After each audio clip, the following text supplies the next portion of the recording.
ধন্য আপনি শ্রী গণেশ। আশা করি ঠিক যেভাবে আপনি শিব শক্তিকে খুঁজে পেয়েছেন একদম সেভাবেই তাদের শান্ত করার পথও ঠিক খুঁজে নেবেন, আর এই সংসারে সুখ, শান্তি আর সমৃদ্ধি পুনরায় স্থাপন করবেন, পুনরায় স্থাপন করবেন।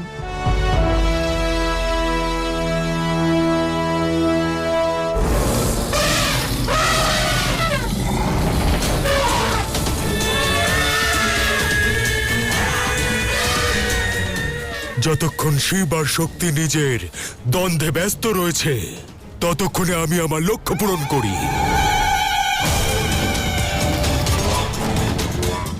পশু আর প্রকৃতির রাশি একই প্রকার হয়।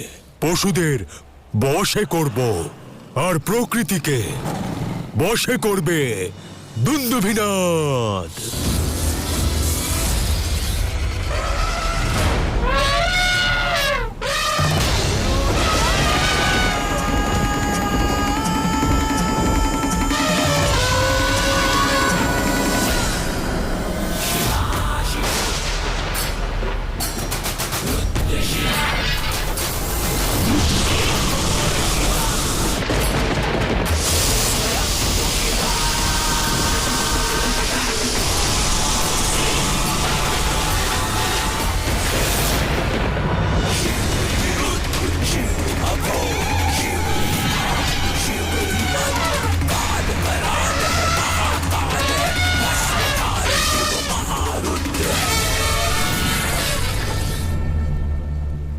দেবরাজ ইন্দ্রের উপস্থিতিতে এটা কোনোদিনও সম্ভব হবে না দুন্দুভিনাদ।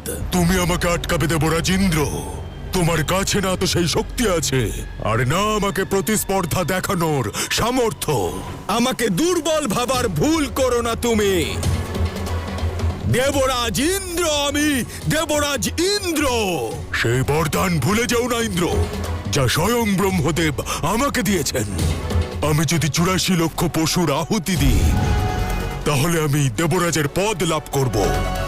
তুমি আরো কিছুদিন অমরাবতীর সুখ ভোগ করতে পারো ইন্দ্র।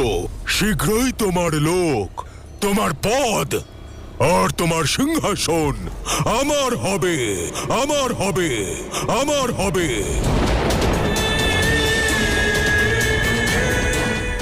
আর আমি হব দেবরাজ।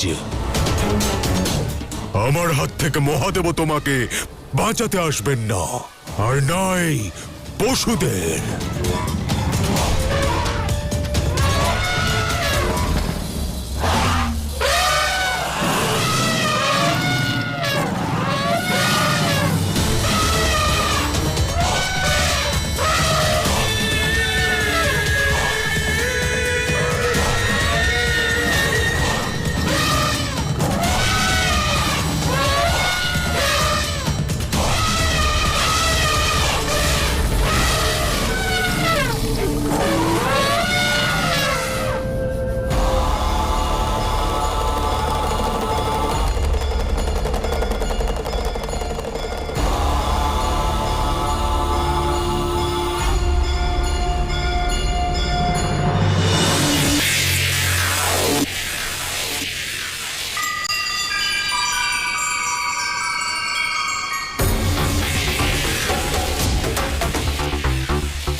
আমি জানি তুমি সরে যাওনি, দূরে থেকে তুমি মাতার সঙ্গেই আছো, যাতে মাতা কোনো অনর্থ না করে ফেলে।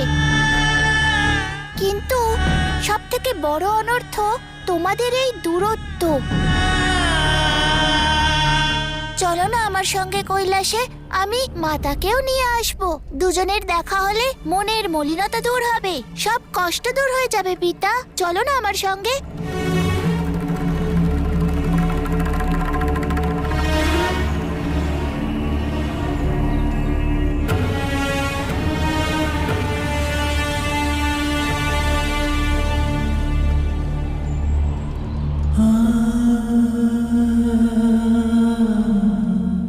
এই স্থান তোমার জন্য সঠিক নয়। গৃহে ফিরে যাও। কি করে ফিরে যাব? মাতা ধরিত্রীর সমান আর পিতা আকাশের। মনে হচ্ছে চারিদিকে সংকট ছেয়ে গেছে।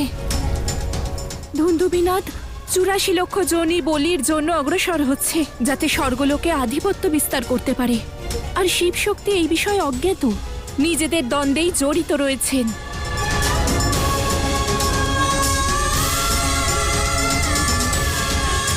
নারায়ণ, যদি এমন হয় তাহলে ন্যায়, সত্য আর নীতির বিনাশ ঘটবে। আমি জানি দেবী। তাহলে ইন্দ্রদেবকে সহায়তা করলেন না কেন? দেবী লক্ষ্মী, আমি ইন্দ্রদেবের সমস্যার থেকেও অনেক বেশি, আরো ভয়ঙ্কর সমস্যার সঙ্গে যুদ্ধ করার প্রস্তুতি নিচ্ছি দেবী।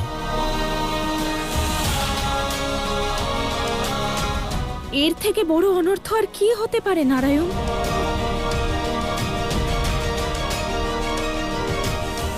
জানেন দেবী লক্ষ্মী, এটা কোন মন্দির?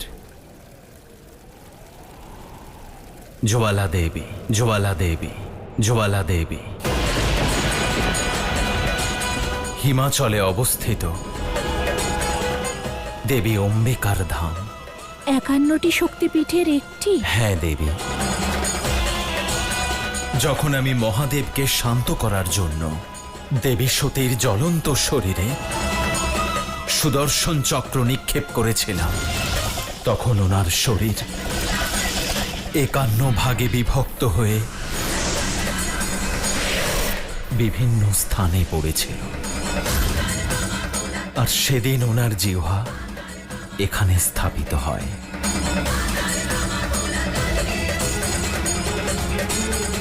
হ্যাঁ, আমি জানি নারায়ণ।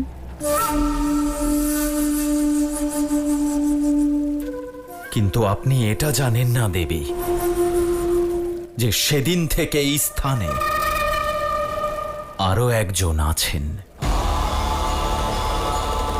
তিনি, যার জীবনের কেবল একটাই উদ্দেশ্য, এমন কোনো বস্তু কিংবা ব্যক্তি কিংবা শত্রুর ওপর আক্রমণ করা যে এই মহাপীঠে সংকট উৎপন্ন করতে পারে। যদি জ্বালা দেবীর অস্তিত্ব সংকটাপন্ন হয়, তাহলে তিনি সংসারেরও সর্বনাশ করতে পারেন।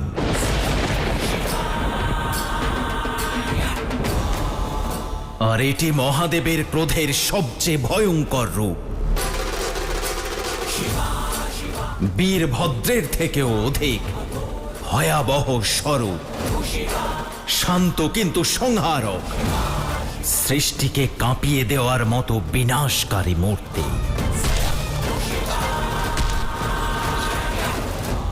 মহাদেবের সবচেয়ে ভয়ঙ্কর স্বরূপ উন্মুক্ত ভৈরব, উন্মুক্ত ভৈরব, উন্মুক্ত ভৈরব।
আজ সাক্ষাৎ আদিশক্তির দর্শন লাভ করে আপনাকে দেখতে পেয়ে আমি ধন্য হলাম। কিন্তু আপনার কোনো রূপকেই, কোনো স্বরূপকেই আমি এই মন্দিরের ক্ষতি করতে দেব না।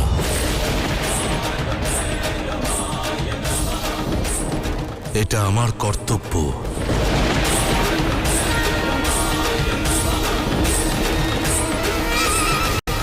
কাল আর কালই কারোর মধ্যে প্রভেদ করে না, তা সে মানব হোক, দানব হোক, বা ভৈরব বা ভৈরব বা ভৈরব।